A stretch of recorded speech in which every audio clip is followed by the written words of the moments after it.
Welcome, welcome, welcome to the first ever Fuck Hollywood premiere. It's gonna be a fun time. I appreciate every single person who came here because I think a lot of y'all are dope people and I think a lot of y'all need to know each other. So whoever was actually mingling over there, cool. If you weren't mingling, why did you come here? This is not a place to just be cute alone in your corner. Say hi to somebody. You might even, some of y'all are fans of each other. Just say, hey, I love what you do. Or if you don't know what somebody does, just turn to them and say, what do you do? You know? Because we need each other. This is all about community, okay? That's why we said, fuck Hollywood, okay? If you don't know what Fuck Hollywood Productions is, you're stupid, but I'm gonna educate you. Fuck Hollywood Productions is a mini studio that I started about 2 weeks ago, and this is what we're doing already. And the idea was we don't need anything but ourselves, or your community. Like literally, you can create by yourself, you can create with what you have, what you need, everything that's within arm's reach. Literally, all the people who are on the lineup today who are showing films are all people who figured out how to make some dope shit with literally nothing, from like a web series that became a hit TV show to literally a no-budget short film that became a $500 feature that got into Tribeca. So literally, I just want y'all to see that even if you only have $1 in your pocket, you can do something. Some of y'all are sitting on ideas. Yeah. Some of y'all are sitting on ideas that you've been having for like years, and you just need to get off your ass and go make it, okay? Literally, you don't need $10 million. You can use $1. You can use $5. Or if you got a rich white friend with some rich white parents, use their parents' money, okay? Some of y'all know about the film that I've been raising money for, A Nightmare on Malcolm X Boulevard, and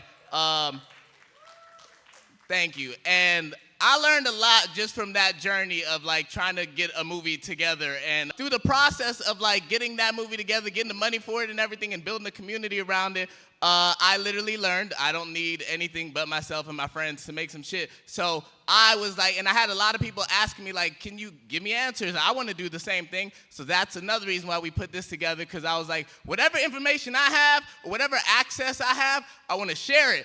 Stop gatekeeping, okay? If you're gatekeeping, get the fuck out of here, okay?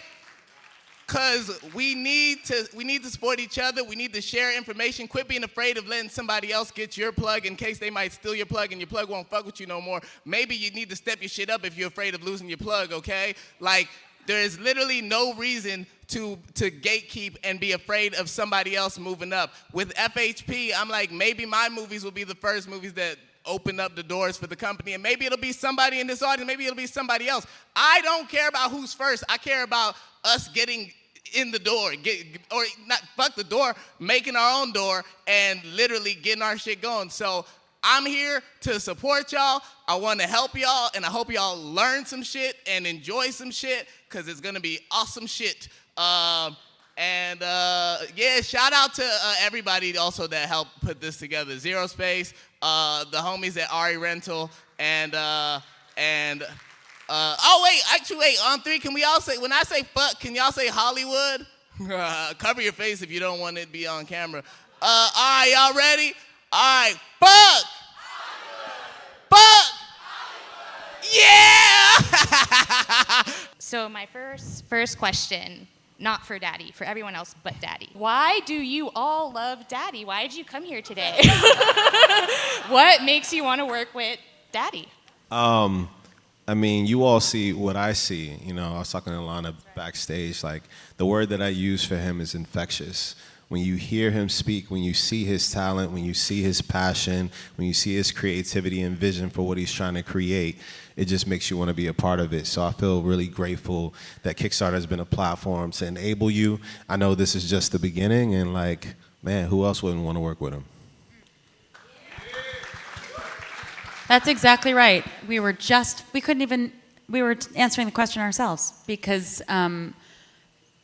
Daddy's light, I mean, he just emanates light, and your precision just shocks me every time. I mean, every piece of art that you make is so precise, communicating what you intend it to. It's really like, it just, I don't know, I feel it, you know? You're so talented and inclusive with your talent. It's infectious is exactly the word. He's a dope individual, very bold.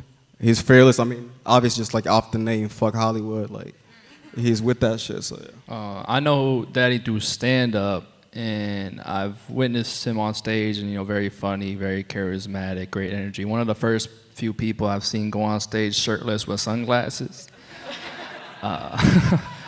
Two things that I didn't think could be done on stage, not at the same time. But one of the things that about him that kind of gets me is that he really does the thing he says he's gonna do, but and he doesn't know exactly how sometimes, but he still manages to find a way. And he's like, I need $30,000 in 20 minutes, and somehow he manages to get $30,000. I'm like, there's no way he's gonna get $30,000 in 20 minutes, and he gets it in 19 and a half every time. So shout out to him. It's very inspiring to watch, because as someone who makes a lot of excuses myself, I have no excuse when I'm watching him. I'm like, I could do it. Yeah.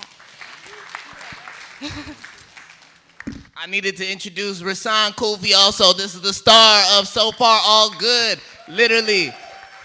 This man, we met because I be playing pool at this one spot that he would work at, and we would always be complaining to each other about because he's an actor, and we'd be like, man, he'd be like, man, I'm tired of not getting casted in some shit, and I was like, man, I'm tired of these people not making the movies that I want to make, and then literally, I think towards the end of last year, we were both like, all right, I'm just gonna make something. And we didn't even really tell each other what we were gonna make. And then literally a few months later, I come by his job and he's like, we made the movie. And I'm like, what? He's like, it got into Tribeca. I'm like, what? He's like, we made it for $500. I'm like, shut the fuck up. No, y'all didn't. But yeah, man, this guy is a genius, a star. Yeah. Why do you love me? Energy. Nah, everyone feels him, no matter how far, I think we all know who you are, And I think what Ilana said about precision, that's one thing I noticed from him, because seeing him, meet him in person before I even got to his Instagram page, and then seeing the connection, he has a brain on him, He knows exactly what he's doing, and he knows how to connect with people, and we connected on something much grander than, any of this industry or any of this game that we're playing. But more so just, his heart. He has a true heart, and I have a good eye for that. So, yeah. And I'll just say, every single one of y'all inspires me. Literally, I tell everyone about you guys' movie like crazy. Ilana, I'm not going to get into the whole story of how we met, but literally, the day that we met, I was stressing about my future and everything, and I remember you were talking about your high school reunion that was coming up, and you were just doing a show, literally at a show. Now I'm about to get into it, but I don't know, you were already somebody that I was that I admired from afar, and just how it's been dope getting to know you over time, and just how supportive you are of people. I literally told Ilana last month or something, I was like, man, I keep telling people about how you're so supportive and you're helping me out with just collaborating and stuff. And I was telling a bunch of comedians, and they were like, yeah, I feel like I know 10 people with the same exact story with Ilana. Everyone's just this is a supportive ass person who will literally it just rides for you, just ride for people, and I love it. I love it. You're a genius. You're amazing. You do the same thing. So we met when was it 10 years ago or something, or 12 years ago? And Daddy was so young. I was also younger, and I think we were just meeting in the same way, just so excited to just jam, you know what I mean? On the sidewalk, talk about shit and get into it or whatever. I was city biking the other day, and this girl, we were city biking next to each other, and she recognized me from whatever comedy or whatever, but she was like, you're making the movie with Daddy. And I was like, you better believe I am. And I could see it was fueling her. You're leading a movement by just being yourself, and it's just so dope. Okay. Thank you. I'll make it quick. Ryan, I think you one of the flyest people. When I met Ryan, I was like, no, this can't be. Another fly guy in comedy? No. He had a beret too. I was like, one of us got to take it off.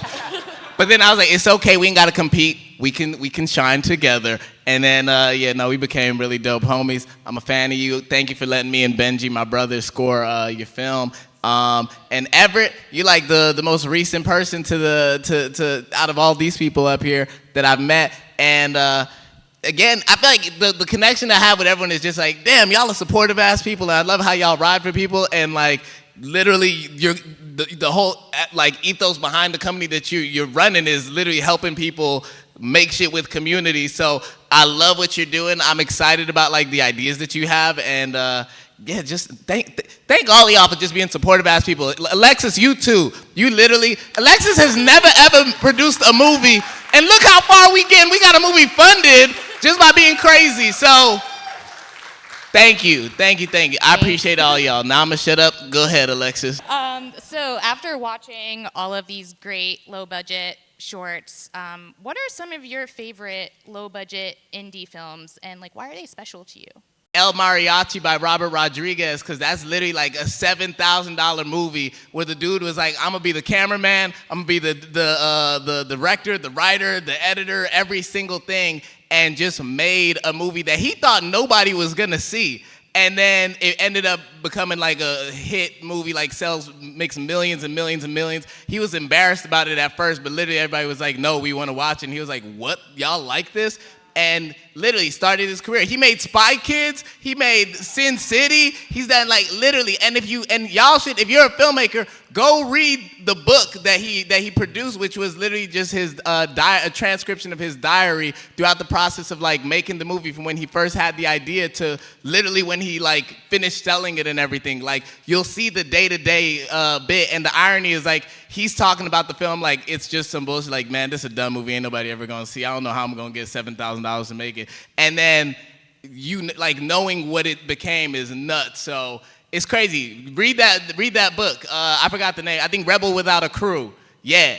El Mariachi, Robert Rodriguez. Okay. I'll say two. One would be She's Gotta Have It, just off the fact that like I think anybody who's black, like Spike Lee, if he is like your entry to film, you could like, I think you could consider yourself lucky because he sort of like laid out a blueprint that sort of elevating the black experience and I don't know, like the way he did it, like he had the style, he had the attitude, he like took control of just like his vision and made it something big. So I think seeing like how he started and what he was able to do on that scale for me when I saw it was like very inspiring.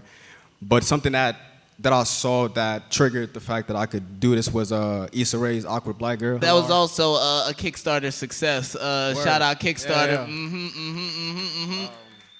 Yeah, but it was like, this was when the DSLR thing was happening and like everybody was talking about Canon 5Ds and shit, and I was in high school, so I couldn't afford it, but seeing how she shot her show with the camera she did and like leaned into the style, and I think when you're working with no money, you have to embrace the lack of resources and the resources that you have and make that the style that you want to communicate, and she did that like so crazy, so I was just like, that really changed my whole life, low-key.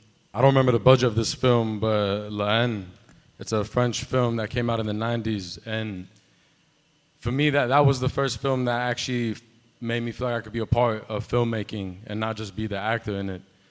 Because the simplicity of the like shots and everything, and kind of what Sek was saying, when you focus on what you almost don't have, you're forced to figure out what you do and what you may not have known you had. And I like films that inspire me that way, and I think everyone on here named things of that nature. So Daddy and I, we recently fully funded our Kickstarter.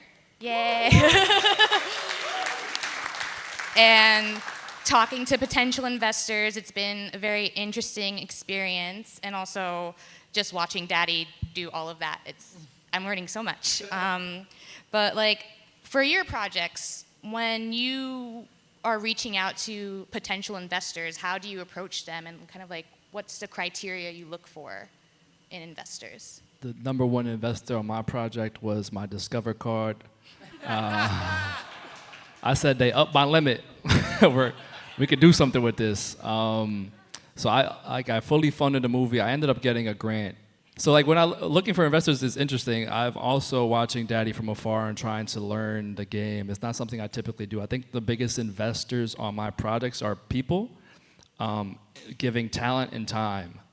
So if I find someone that I connect with that has similar vision and they're willing to spend their time and effort and energy, you know, Rael's not here, but as my DP, that's my right hand. My producer Tyler's in the back somewhere. And without both of them, this project isn't possible. And without both of them willing to work for free, this project isn't possible, you know what I'm saying? So people that are willing to take pay cuts and stuff, they're investing hugely in my project. I think that answers your question, kind of. We didn't have a budget, so I didn't have I made a movie, Babes, last year. You know, I pay for like a lot of my own projects, and I think to your point, Ryan, it's like whoever gets what you're doing, whoever's like picking up what you're putting down the most. I think when I can have a few comparative conversations, the person who's like genuinely getting the point of it, it's more important than money. So for Babes, like I was just talking to my co-writer today. We're like writing our next movie also on spec because that was the most effective way to get funding for us. Pitching is like so it's a very fuck Hollywood, you know what I mean? Pitching and then being like, what do you think? So, you know, writing on spec is like still our preference. And we were laughing about how many people, we were like so precious about this film, and it's like a love story between friends, and it's a hard comedy, and the context of the body comedy is pregnancy. And we were like, this is really beautiful. And like the immediate response we got was like, this is really gross, truly disgusting, like so blue and like kind of raunchy. We were like, raunchy? Like, you know, describing pregnancy. So the people who got it and were like, this is funny and heartfelt, we were like, whatever, this is you know, this is much more worth it because you're seeing the humanity in the project rather than whatever else the fuck the people were grossed out by. I agree. I do feel like it's finding the people who just get it. Like, because I'm very much like, like y'all, whoever follows me, like y'all know, like when I have an idea, I'm like, I just start asking, I'm like, hey, who want to do this? Like I post on my story, red background, who want to be in this thing tomorrow? Like, oh, who has the money for this, whatever. Like literally just asking and finding the people that align, because I feel like a lot of people, like especially writers, will like overthink about like sending a script to someone because they're like, oh no, I don't know, it's got to be ready, it's got to be the final draft, it's got to be this and that. I'm like, it's never going to be ready. You just got to send it. Like I'll send a first draft because I'm like, bro, the idea is there. Do you like it or not? Because I believe that if someone really is meant to work with you or be on your project, if they get it, they're gonna get it from the first idea. It doesn't matter if it's like I'm like, if you don't like it at the initial stage, then you're not gonna like it at the final draft. Get out of here, whatever. Like literally, just send the shit. Send it instead of waiting and wondering like, just send it. If they hate it, all right, whatever. Bye. You know? Whoever is for you will be for you. So yeah. It's like dating. If you meet, right? Like if you met your crush. I was just gonna say, it's always like business. It's like friends, fucking, dating, marrying. Yeah. And you're like, you at least want to fucking date. Yeah. You get the vibe. You're like, smell my pheromones. At least let's fuck. At least, you know. It's like that's exactly right. That's exactly right. Like, are you down to fuck at least? Exactly. I feel like if you meet your soulmate, like it don't matter if you looking crusty as hell. If they're your soulmate, y'all are supposed to meet. That's exactly right. They go like, yeah, I like that crust that you had on your top lip, and that's right. how. And like, I'm willing to work on it. I'll give you feedback and like wait for you to whatever slough it off. You know, like fully. It is like, you know, it's these incremental steps, but because it's such an investment. And like the thing is also like, if someone's gonna invest their time, you at least both want to be having, honestly, just like fucking and dating, you at least want to be having a good experience together, because we're like not getting paid until, you know what I mean? That's really the long con of like figuring out the profit model. And then as also capitalism crumbles everything, it's like, well, what is profit? But so at least you want to make sure that you're like profiting in like the spiritual experience of it. The one thing I will say about Kickstarter that we're doing is like, and we talked a little bit about this at Coffee, is like kind of thinking about like post-campaign and what we can do to support. We just launched a huge partnership with Tubi, and we're going to be scaling that. Thank you. And what's beautiful about this partnership is like Tubi is giving money to filmmakers without taking any equity in your film if you're launching on Kickstarter. So that's, we're starting with a small slate of films first. We're going to scale that, and it's going to really, truly be amazing. I'm really excited about that. And we're working on more partnerships and things like that to not only get filmmakers post-Kickstarter more funding, but also distribution. So there's a lot more coming with that. And another thing that I'm working on is actually matchmaking investors post Kickstarter too. So that's something else that I'm working on as well to really support filmmakers. So stay tuned. Do you ever feel the pressure of having your project make profit? Like, does it influence your creative process, or is that something you don't really think about when you're creating? I never think about profit. That's just not something that I imagine making when I'm making stuff. Maybe I'm not as bold as some, but I do think about production cost, and that stifled a lot of my creativity. There's a big difference in how I write between, like, especially if I know it's like, oh, well, you have to make your own stuff. I was like, well, I can't make the shit that I want to make because I can't afford to. So I have to make a version of that. One of the things that inspired me, I didn't mention earlier, was Flatbush Misdemeanors. The web series inspired me a lot. But then I was like, okay, so this is the kind of style of comedy that I have to write, or this is the style of dramedy that I have to write to be able to make it, versus the thing where I'm like, oh, the car blows up and the guy fires a fucking missile into like a building. You know what I'm saying? Like really silly shit. I would like to suspend my friend in the air on, you know what I'm saying, and have him fly into the sky. But we can't do those kinds of things on my budget. So it affects the way I write, and in turn affects the kind of products I look to make, which can both be a bad and a good thing personally. I feel like where we're at right now, the profit was like the impact that we could have with the film that we made. So like thinking in terms of like when the film gets out, I know we were talking about investors earlier, but for me, I'd much rather show them a film that I've done and kind of like start the conversation there, as opposed to like having a script and then trying to like pitch that idea. So when we did So Far All Good, like in the back of our mind, it was just when it comes out, how do we like set that in place that we are filmmakers and we can make films, and we're not just like trying to do it as a hobby or whatever. Like you still express yourself, but like nobody wants to be a starving artist. Like you kind of want to level up. So, but it wasn't about money, but just like impact though. I totally feel you, Ryan, about the like writing to production budgets. I was thinking about Euphoria. You know the creator Sam Levinson? His dad is Barry Levinson, like a super famous producer or whatever. And I'm like, no, you know, he like spun cameras like a basketball on his finger. Like that's Euphoria, is like spinning a basketball on your finger, but with a camera. And it's like, no shit, he could spin a basketball on his finger, but it's a camera. His dad's Barry Levinson. So, you know what I mean? Like I wouldn't dare. I would like crouch and hold it very gently. And you know, in Broad City, like we would have a writing period, and the writers would leave, and then my co-creator, Abby Jacobson, and I would be left with these scripts, and we'd have to get them down from 36 pages to 28 pages and cut million, you know what I mean, cut whatever. And not even like we had, you know, somebody's screaming, somebody's puking. Like we're not even like cutting huge stunts or whatever. It was just like cutting so much to make the budget. So I totally feel that, and I've convinced myself that it's made my comedy sharper, but you know, I also would like to dream of big worlds too, and still find myself, you know, like I still find myself struggling to push the limits of my brain to allow myself to just even dream bigger and then deal with the budget later. But then also, Alexis, to the response, to the like immediate response, I am always on the fucking dating, marrying paradigm with art and business. And it's like, you can't you can maybe fuck to see if you should date, but you can't fuck to see if you should get married. So you kind of also got to like hedge the edges of frame within your own process to be like, we're just kissing.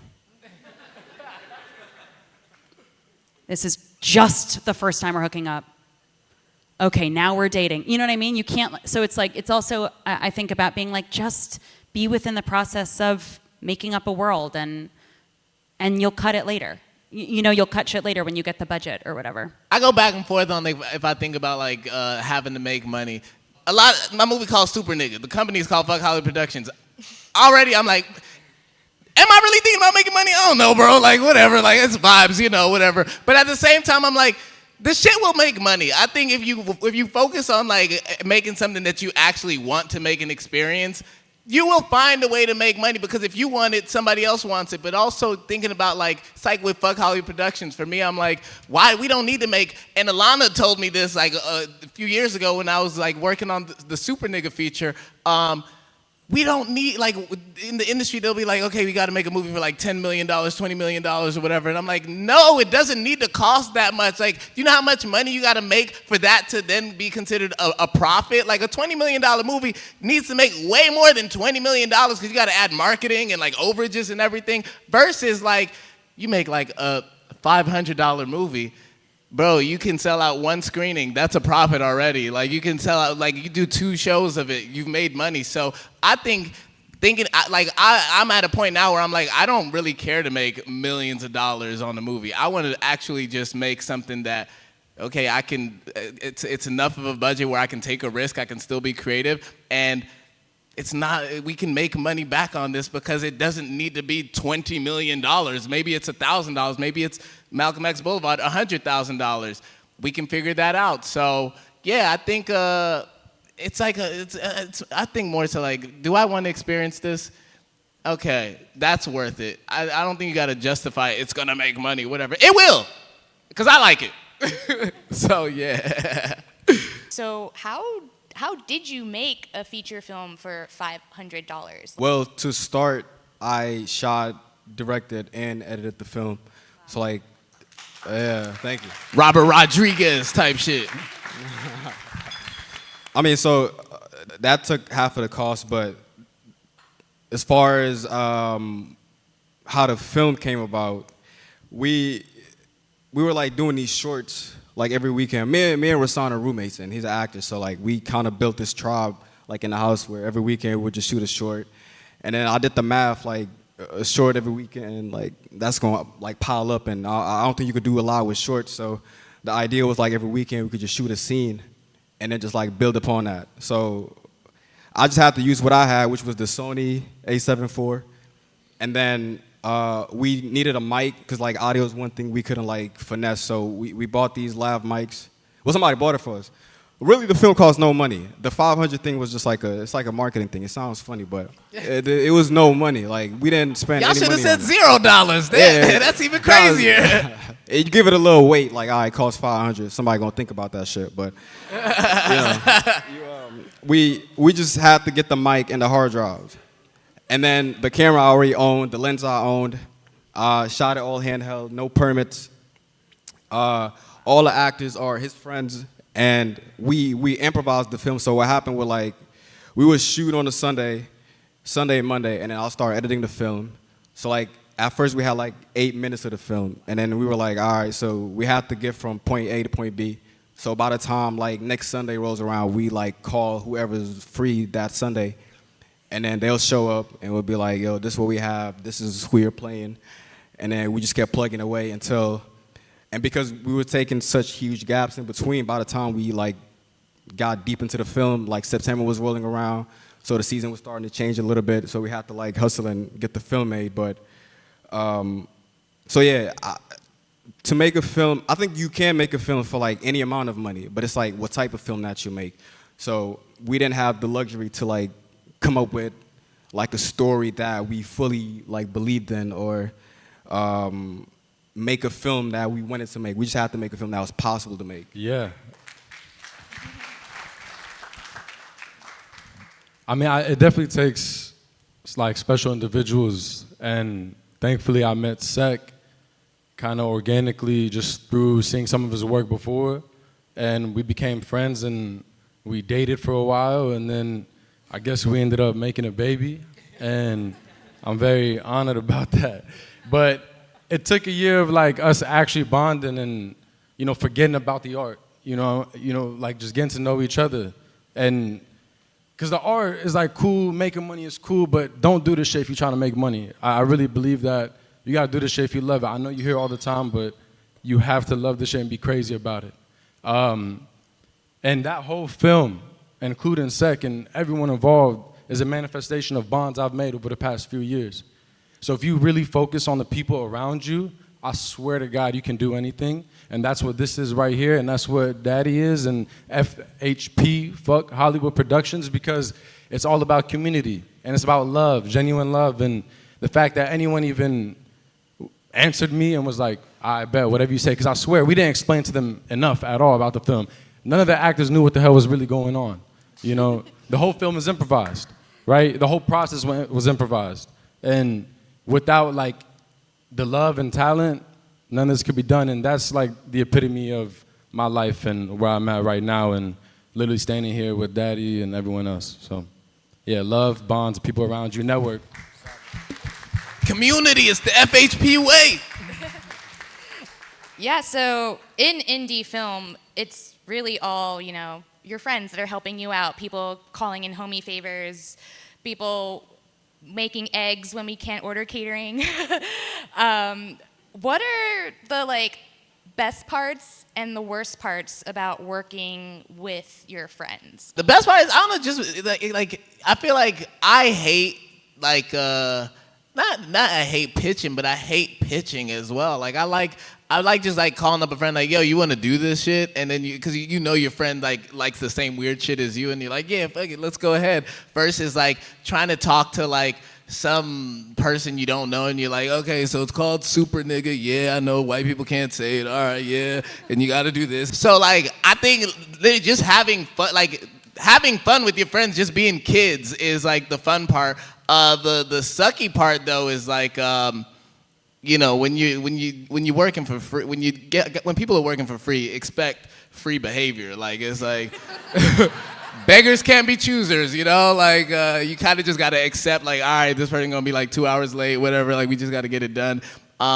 So, you know, it comes with its limits, but I would choose the cons over, I mean, I would choose working with friends over anything. Like, yeah, you're a team.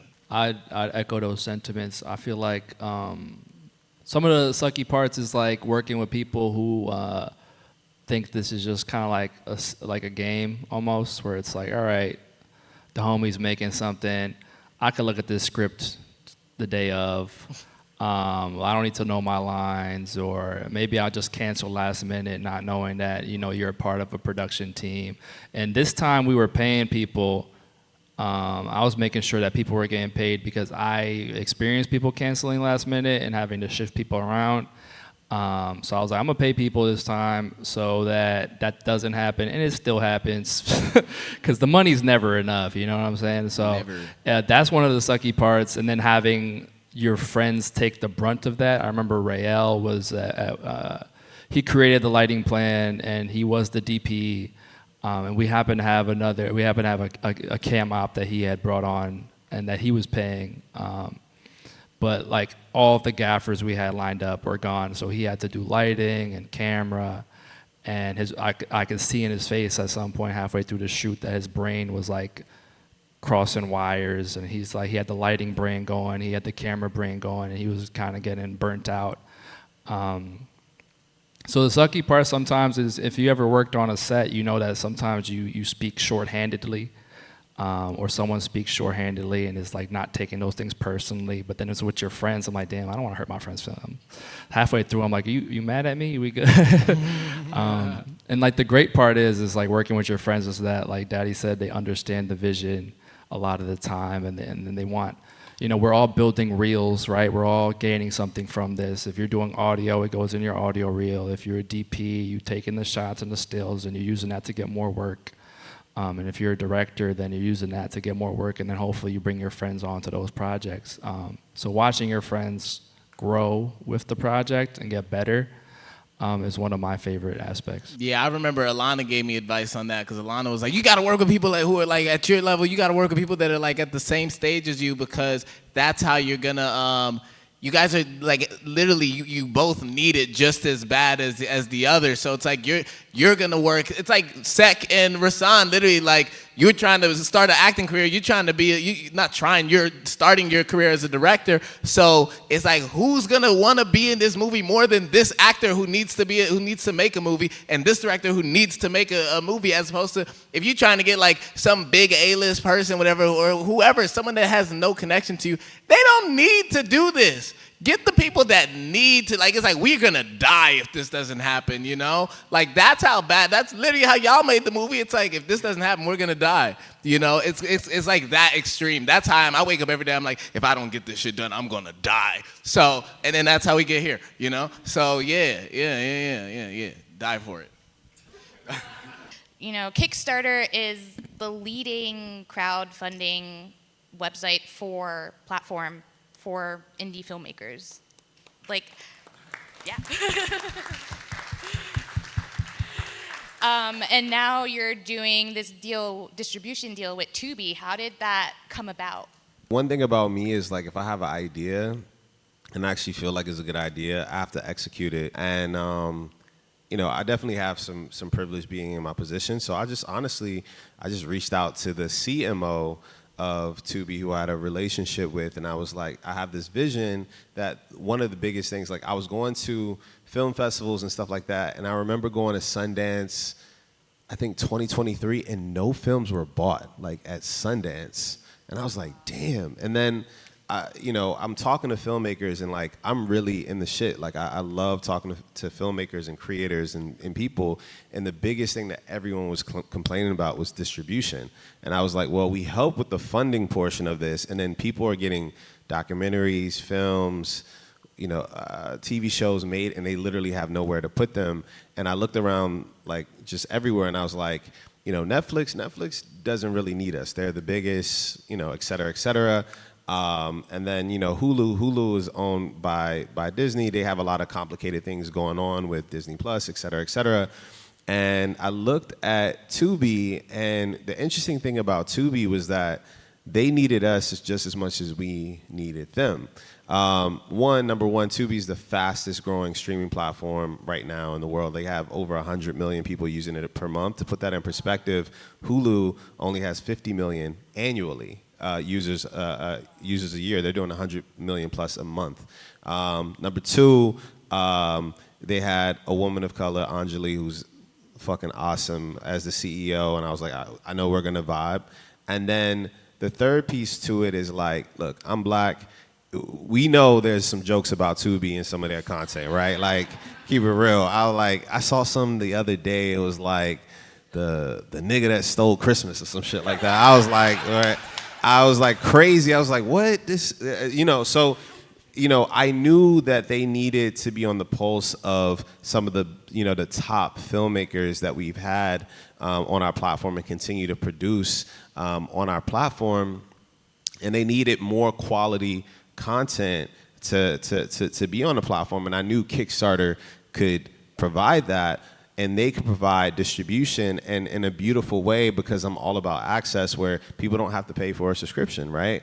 And so I was like, why not? And so I reached out to the CMO, and we just got the ball rolling. I met with the CEO, and you know, we're $1 billion company, they're $1 billion company, so these things take some time. But yeah, we got the ball rolling in less than a year and got this thing out there, and it's something I'm really proud of, and I'm really you know, excited to scale it for sure. Yeah. Congratulations. And how do you see Kickstarter and this deal kind of changing the landscape in filmmaking in the next, like, few years? Yeah, I mean, just the reality of it is, like, you know, the people here, and, you know, I'm sure there's plenty of filmmakers, independent filmmakers in the room. You all are the future. Like, this whole studio system and everything, it is crumbling. And the future of film is independent film. And so for me to be able to empower like Tubi and these other streaming platforms and whatever, and this is why we're, you know, continuing to look for other distribution deals, is they're going to need content from you all, because that content is going to start to slow up from the studios, right? It's like content. We need more content. And so to me, what I really see Tubi building into is, you know, for the first, I think we're doing like 25 films this fall. So it's just like, that's a smaller slate of films, and all feature-length films, by the way. And then we want to scale that beyond, where we give people who launch on Kickstarter guaranteed distribution on Tubi. Maybe not, you might not all get a check cut from Tubi, but at least you will have guaranteed distribution, and we're not taking a cut of that at all. So all of the advertising dollars, revenue that you can make off your film from Tubi, Kickstarter is actually foregoing our cut, and we're giving that completely to the filmmakers themselves, because we want to support them. So at scale, you're going to see guaranteed distribution to the fastest growing, you know, streaming platform in the world. And then for many filmmakers, right now it's 25. You know, I want to grow that to 100, 200, 500, thousands of films a year that will also receive funding from Tubi as well. Yeah. I feel like you have inspired many people in the room to start a Kickstarter soon. So what would be the top 3 elements that you think make the most successful Kickstarters? Wow, hopefully y'all not tired of me talking. The 3 elements, number 1 is like the person that's sitting right to my right here is like, yo, you gotta have the utmost confidence, belief in yourself. Crowdfunding is not easy. He will tell you, it is not easy. The humility that you have to have, the hard work that goes into it, it is a grind. I mean, just for, you know, Nightmare on Malcolm X, it was down to the wire. You know, this is real, you know? And so to me, like, you just have to have the utmost confidence in yourself, number 1. Number 2, I know a lot of people here in creatives, they don't like the business, but this is a fucking business. Like the industry of film is a business whether you like it or not, and you need to approach your Kickstarter like it's a business. You have to have a go-to-market strategy. You have to have a marketing plan. You have to have the right creative. You got to be able to create a good video. All of these things, like that is so important. And number 3 is community. Like your community, you're only as strong as your community. It's so integral to your success on the platform. So like, be kind to people, treat people respect, you know, support other creatives, because when it comes to your time, they'll support you. That was great. So this question's for Daddy. You used Kickstarter for Super Nigga, and then we also used it for Nightmare on Malcolm X Boulevard. Can you compare the experience? Yeah, I mean, I also did a Kickstarter in like 2018 for like a $7,000 feature, because I was like, Christopher Nolan started his career with $7,000, so I'm gonna do that. I did it. I kind of did it the way Sek did it, where it was like, Sek and Busan, where it was like just kind of freestyle improvising, and that has been sitting on a hard drive. So literally, I'm inspired by y'all, because I was like, I don't know how the fuck I'm gonna put this together. But I learned, and by doing that, that's how I learned to do super. Like when people are like, Super Nigga is so good, I'm like, well, you should have seen how I failed before with less money. So like, I tried to do the most with a lot, with a little bit, and then the second time I was like, okay, let me do the least with the most. Like, let me try to get more money and do something smaller, so then I can maximize the budget. Because people were like, oh, you can make the full movie with like 30,000, 50,000. And I was like, no, we're gonna make a 7-minute movie, because then you can really, really put all that money into it. So that was that, and then Malcolm X Boulevard, same thing. I was just like, okay, let's scale up a little bit. Like, I have a larger audience now. Let's just see if we can get a little more money. There's a bigger reach. So I think each time, like how Everette said, it was work. Like every time I've done a Kickstarter, I'm like, I don't know how the hell I'm gonna get this money. Like when you see that 0 out of like whatever you're trying to raise, like the first day you're just like, bruh, I literally don't know where this is gonna come from. But each time I was like, all right, like I don't know, I'm gonna yell into the void until it happens. Literally just like ask. I like when I'm crowdfunding or like that's why even like starting this company and being like I'm gonna be a CEO. I was like it's nothing because it's just crowdfunding at the end of the day, or not crowdfunding but like crowdfunding where you're just like I have a vision and I'm gonna talk about it every single day to every single person that I meet. Like when people be like I'm about to go talk to this girl and whatever, I'm like you better go talk to her about your movie. Like what you talking about? Like for her number? No, she might know the person who got the money to make your movie. Like when I'm like focused on like getting the money for something, I'm like that's it. Literally this whole thing. Like I be saying like these are ideas that just come like that. Like today I have the idea, we're gonna go do it tomorrow. When I had the idea for Malcolm X Boulevard, literally I hit you up before I had the script. I was like, Alexis, you want to make a movie this summer? And I was like, I don't have a script. I don't have a treatment. I have an idea. Let's go. We're gonna figure out how to get the money. Same Ilana. I was like, Ilana, I got this idea. I want to do this movie. And it's just start. Like just ask. You never know what's gonna happen. Like. Literally, I learned this from the people at Airy. Like they were like, just ask. Like people literally don't ask us for help because they think we're this big thing and whatever. Like just ask. You never know who's gonna want to help. So that's the thing for me. Each step of the way with each project, each Kickstarter, or just anything that I do, it's literally just like I'm just gonna ask. And I think before we put this Kickstarter out for Malcolm X Boulevard, I told you like. Look, we're either gonna get $1 or we're gonna get the money that we're gonna get, or we'll find out. So just ask, post about it every single day, like nag every single person. Tyler the Creator always says like he doesn't get how people like don't promote their work. Like they're like, oh, I don't want to be cringe, I don't want to spam people and whatever. And it's like, bro, if you made a song or a movie or whatever, like shouldn't you be excited to talk about it every single day? Like my brother hates me because when I make a song, a demo, I'll be like playing it every single second of the day. I'm blasting it. It's not even mixed. And he's like, bro, this sounds, I'm like, I don't give a fuck. I love it. So when I'm asking people for help for my projects, it's literally just like, I think this is dope. And it's so dope that you should know about it. That's how much I love it. And that's how you get people to get excited about it. Like, that's it. I'd say just having a really strong audience has really helped with Kickstarter, and just people sharing it and more people wanting to be a part of it. What's kind of been the hardest part for growing an audience for your projects? Man, I remember when I first started posting about Malcolm X Boulevard, right? Some of y'all in this room didn't even want to follow the page. It took weeks to get anyone to follow it. I was like, damn, bro, my friends watching this story, damn, bro, like nobody cares. It's just me. And I get it, it's like everybody doesn't know what's going on with the thing. But like I remember like at first it would be like 50 people following, like maybe like 60, whatever.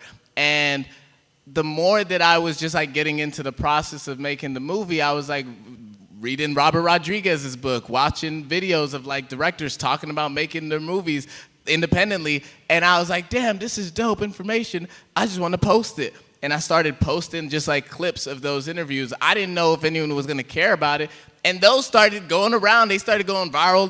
It started getting people to follow the page because they were getting excited about like, oh, like, damn, this is what I want to do. Oh, I want to make a movie independently, da-da-da. So it was like starting to build a community around the film just by like sharing the spirit behind the film, and other people, like-minded people connected to that. And over time, it turned into like, okay, from sharing other people talking about making movies to then starting to talk about, okay, this is how we're doing what this person said to make Malcolm X Boulevard. And so it connected people from like the spirit behind the project to the project. And then they're like, oh shit, that's dope. I want to root for it. And then also I'll be telling people in the comments like, yo, because it was other independent filmmakers. I'd be like, kind of like this. I was telling everyone like, yo, comment your movies. Like we should all be watching each other's movies and talking about each other's movies. So it was really like building an audience around the movie, but in a way where everybody is shining too. It's not just about me and the movie. Just like tonight, I'm like, it's not just like, this isn't really about me. This is about like all these people. And I think a lot of times when we're making something, we get caught up in like, everybody help me, blah, blah, blah. But it's like, think about what you can do for other people. Like it's community. Like let's help each other. And that's how you build community. Because like if the people that like, the beginning of Malcolm X Boulevard when nobody was following it, part of it is like what are people getting in return by following the page? Nothing. It's just like, oh, so we're just gonna watch you like post photos of like your references and this and that. Like, I don't give a damn. Like, go make your movie, bro. But like, when you're giving people something in return, whether it's information or just support, a place for them to shine, then they're like, oh yeah, I'm wanted here. Okay, I want to support you. So like, yeah, don't just always think about yourself. Think about what you can do for other people. But like, just genuinely, not even like because you want something in return. Just be a good person. So before we wrap up, I'd love to take some questions from the audience, if anyone has anything to ask. Hi, I'm Aaliyah. First, before I start, this is not a question. This is for Ilana. I love you. I watch Broad City like it's my Bible. I'm actually writing a show called The Black Amish, which is a love letter to awkward black kids that grew up in the suburbs like me. I just moved from Pennsylvania. And I have this like letter for you if you are down to take it. It's been a guide to write the show, and I appreciate you so much. I just have a question. What was all your guys' fuck Hollywood moment? I entered for a show, and it was it was people I was real big fans of, right? And I got into the office, and I was like, "There's a lot more white people here in positions of power than I would imagine be in positions of power." And I'm like, not only is it white people here, but it's like the show is hyper specific to a region of the world, and there's no representation of that region in this writer's room, in the production room, in the digital department. I was like, all right, so I see what's going on. It wasn't necessarily a Hollywood for me, but I direct commercials full time, and like dealing with clients and shit, it was just always like, it just always rubbed me the wrong way, like how they just suck like all the creativity like out your soul. So yeah. You know, the concept of fuck Hollywood is sort of a rolling concept that I think sort of applies throughout anybody's career. It's constantly insulting, misogynist, racist, whatever. But what we're talking about tonight and what like Daddy evokes, and you know, I don't know, the vibe of the whole room is like authenticity. Telling your story from the inside out and discovering who you are from the inside out, and that sort of process, you know, like sort of feeding back inside out. And I just like worked on this show. I pitched it, and it was about me and sort of thinking of a 30-something best friends, like Sex and the City with 2 women and 2 gay guys, because it's like my best friends who I grew up with on Long Island, and we live in the city, and I'm like, we're kind of like, oh my God, we're here. We were there, and that sucked at, you know, a lot of times. And now we're here, oh my God. And I pitched this show and sold the pitch like casually. I was like, okay, I'm fucking hot shit. And then like the executives are like, let's like bring it back. I have a child. The other woman of the foursome has 2 little kids, and then it's 2 gay guys who don't have kids. And the executive was like, let's roll it back. Let's make the runway longer and make them like single, and we'll see them all get to this point. And I was like, okay, totally, that's cool. I haven't been single in 13 fucking years. I had a kid, I got pregnant 5 years ago. It's like I've been living this life. This is the story I'm trying to tell right now. But I was like so wooed by the casual nature, and I was like, love it. We're gonna stretch the runway. Then, you know, with a co-writer, we write this script, and it's good, you know, but it's not the original seed of the idea. And then it gets to the like decision-making process, will it move forward? And they have a show that overlaps very much with this. A 20-something, you know, single women, 4 women who are whatever, out and about fucking. And I'm like, why the fuck did I rewind the clock? I had the fresh idea for you, but it was like so like casual, and we were like, just, you know, it felt like I was like maybe creating this with them. No, I was like not staying true to my compass, and should have just been like, nah, that's not the story I want to tell, you know? So I'm honestly, constantly, I think that this is a rolling sentiment, but this last script, which like, it's kind of like whatever, like I learned something good from it, and it was good to write in, and I don't know, I don't regret it or something, but I definitely was like, oh, I'll never do that again. You know? I mean, it's really been like my whole life, to be honest. Like, just every time you see a black man or a black woman show up first on a horror movie, you're like, oh shit. And then, or like, you know, just seeing talented people get passed over and not get opportunities and et cetera, not seeing the representation that, the diverse representation that we all deserve as consumers of film and art. And so for me, it's been just a kind of lifetime thing. And that's why at Kickstarter, I'm really trying to disrupt this whole thing. Yeah, for me, fuck Hollywood means like fuck waiting. And it's fuck like the eyes of others, because no one has your eyes. And I really believe that your eyes are special, so you gotta find a way to make that be real, and that's about it. I mean, like, it all kind of started with, like, Malcolm X Boulevard for me, because I had been working on another film, Super Nigga, for, like, a while. Like, since I started writing it in 2020, and then, you know, did the short 2021, started shopping it around 2022. Between 2022 to, like, recently, it was like, you know, trying to get it made in the industry. And then I just got to a point, like, literally at the top of this year where I was like, damn, okay, like, we're gonna go another year where we don't know if this movie's gonna get made. We gotta go another year, next year.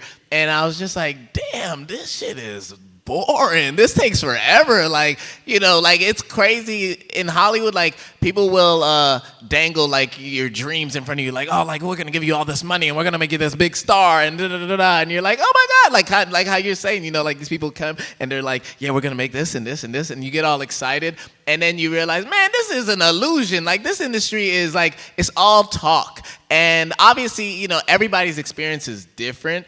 But for me, it was really like, I just saw how inefficient so much of it is. Like, so much time waiting for, like, this person to get this to their manager, and this person's boss got to read it, and this person and this. And, like, you think, like, okay, we're on board, but no, this person got to get an answer from 5 other people versus, like, can we just get to a point where this can be done? It can take 5 seconds. I remember when I was putting Malcolm X Boulevard together, I was like, making a movie should be so easy. Like, it should literally just be like, I want to do this, I'm going to go do it, and then you do it. And you find out how to do it. You don't know where you're going to get all the resources, but you just do it. And that's how I've always worked, from, like, doing music to comedy to making films, like, literally just, you know, whatever, finding the resources. So it was new for me to go the industry route where you kind of don't know when something's gonna happen, versus, like, with my friends, I'm like, yeah, I want to do something next week. Okay, we'll do it, and we'll just use what we have. So going through that process, then getting to the point of being like, I'm just gonna make my own movie this year, and I'm gonna literally write with what I think I can get, like, whether it's like, okay, this is the budget range I think I can get, here's the people that I would like to work with and whatever, and just do it. Like, literally, Roger Mancusi, dope producer, he's here. He literally told me, like, you just gotta choose a date, you gotta say who you want to work with, and then back yourself into a corner and just go. And I was like, that's how shit should be made. So then I was like, all right, cool, we did it. Once we got the money from Malcolm X Boulevard, I was like, damn. Okay, why do we need to ever go to another studio or producer when we can I literally found out this is how you get a movie done, so fuck it. Okay, it went from trying to get money for a movie to realizing, like, oh no, we're making a studio where we can just make the shit that we want to make. Like, literally, I have so many friends and even people in this room that I'm like, you're genius, you got a dope movie behind you, you got a show, you got this and that, let's just go make it, you know, as opposed to, Hollywood, can you make me a star? No, we can make ourselves stars. Like, a lot of us literally reach millions of people on the internet every day. We are making content. Some of y'all are, like, literally superstars, a bit more important than TV people or, like, or movie stars to kids. So it's like, okay, just make the stuff yourself. And like how he said, how they're doing with Kickstarter, make it, put it out, and just do it. So once I realized no studio's gonna make Super Nigga. So yeah. Fuck waiting. Yeah, fuck waiting. That's really it. Like, that's it. I help people sort of manage their crowdfunding campaigns sometimes, and I want to, like, help folks be realistic and also help folks be creative and, like, reach their dreams. So how do you be successful on Kickstarter if you don't have a moneyed community and you don't have a large social media following? Like, what would you say to those folks? Yeah, I mean, I think you just have to be realistic. Like, our platform is an all or nothing platform, meaning that, like, if you don't hit your goal, you don't receive what you want. The number one thing that I see with people is they set unrealistic goals. Like, you have to set a very realistic, even if you're, like, it might feel embarrassing to be like, oh, I'm gonna set a goal at $2,500, but like, just set it, because I know filmmakers. It doesn't matter if you get 2% of your goal or 100, like, if you want to make a film, you're going to make that film. So secure the money. And also, obviously, Kickstarter is more than just films. Film is just one category. We have comics and publishing and design and technology and music and fashion and all these things, games on the platform. You know, a big part of Kickstarter is actually like physical products. Film is different because people aren't not typically receiving like a physical reward for your Kickstarter. And so a lot of people that are supporting you on Kickstarter, they just fuck with you. Like they just want to see you do the thing that you're trying to do. And so, like, lower that goal, be realistic, start to build that community over time, start small, be like, all right, I'm gonna create, like, we had this animated thing that they were like, yo, we're just gonna make 5 minutes. Like, we just need to make something. We just need to make, you know, part of the short film, and then we'll do finishing funds later. So just don't be afraid to start small and be realistic with your goals. Yeah, that's real. I would say there's a group of people in here, POC. Y'all stand up real quick. Stand up, POC.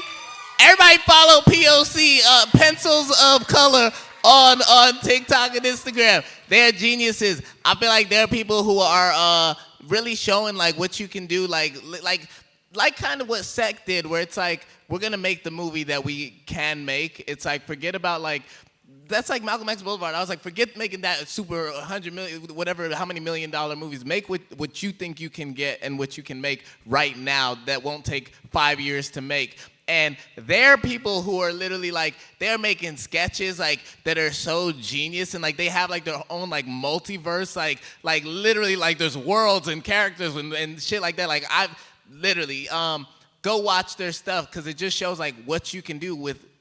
Y'all shoot y'all shit on the iPhone? Yeah, literally. Just pick up the phone, get your friends, and go do it. Like, be realistic. So many times we set our goals on like something that is like, do you know how long it's gonna how long it's gonna take to make someone give you that much money? Like, just focus on the $500 movie. That will get you then the $10,000 movie or the $1,000 movie or whatever. Like, do something now, as opposed to, or it's gonna take us 5 years or whatever. So yeah, be realistic, but still have imagination. But we got some stuff coming, though, for that help small. No, seriously, we talked a little bit about that, but like, I got something in my bag for smaller creators and filmmakers too.